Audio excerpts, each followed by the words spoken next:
और अब बात मिशन उपचुनाव की, तो विपक्ष ने उम्मीदवार उतार दिए हैं और अब बीजेपी प्रत्याशियों के ऐलान का इंतजार भी खत्म होता दिखाई दे रहा है। यूपी में 9 सीटों पर होने वाले उपचुनाव के लिए बीजेपी लिस्ट आज किसी भी वक्त जारी कर सकती है।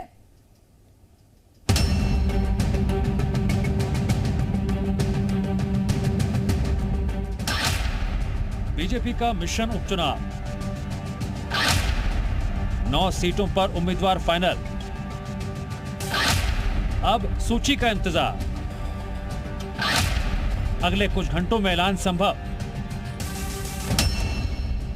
यूपी में विधानसभा उपचुनाव के लिए विपक्षी दलों ने उम्मीदवार उतार दिए हैं। माना जा रहा है बीजेपी प्रत्याशियों की लिस्ट आज जारी हो सकती है। बीजेपी प्रदेश कोर कमेटी की संभावित प्रत्याशियों की लिस्ट पर केंद्रीय नेतृत्व के साथ मंथन की प्रक्रिया पिछले हफ्ते पूरी की जा चुकी है।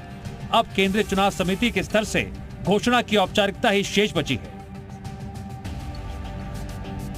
विधानसभाओं की सीटें खाली होते ही उपचुनाव की तैयारी में भारतीय जनता पार्टी जुट गई थी।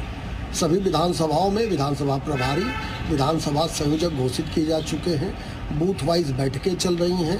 उत्तर प्रदेश सरकार के मंत्री भी इन विधानसभाओं में अपने दौरे कर रहे हैं। इस उपचुनाव में बीजेपी सपा के पीडीए की काट की रणनीति बनाने में लगी है। सूत्रों के हवाले से खबर है बीजेपी 8 सीटों पर दलित और ओबीसी वर्ग के उम्मीदवार उतार सकती है। वहीं गाजियाबाद सीट पर सवर्ण को उतारा जा सकता है। करल सीट पर संघमित्रा मौर्य और धर्मेंद्र यादव के बहनोई अनुजेश के नाम की चर्चा है। इसके अलावा एसपी सिंह बघेल की बेटी सलोनी, पुराने भाजपाई प्रेम सिंह शाक्य का नाम भी सामने आ रहा है। वीरेंद्र शाक्य और योगेश प्रताप बघेल के नाम पर भी चर्चा है। फूलपुर सीट के लिए पार्टी से जुड़े 40 लोगों ने आवेदन किए हैं। पूर्व विधायक दीपक पटेल, पूर्व सांसद नागेंद्र पटेल ने आवेदन किया है। पूर्व विधायक संजय गुप्ता, राधाकांत झा और अमरनाथ यादव का भी आवेदन आया है। कुंद्र की सीट को लेकर भी कई नामों की चर्चा है।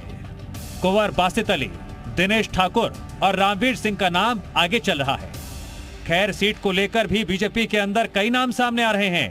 प्रदीप बंसल, अनूप प्रधान का नाम सामने आ रहा है। इनके अलावा पूर्व सांसद राजवीर दिलेर, पूर्व विधायक राम सखी कठेरिया के नाम की भी चर्चा है। सीसामऊ में मंत्री प्रतिभा शुक्ला के पति अनिल शुक्ला के नाम की चर्चा है। पूर्व विधायक उपेंद्र पासवान और सलील बिश्नोई के नाम भी सामने आ रहे हैं। वहीं मजवा से सुची स्मिता मौर्य, रंगनाथ मिश्रा और जितेंद्र तिवारी के नाम की चर्चा है। गाजियाबाद से अशोक मुगा और संजीव शर्मा के नाम पर बात हो रही है।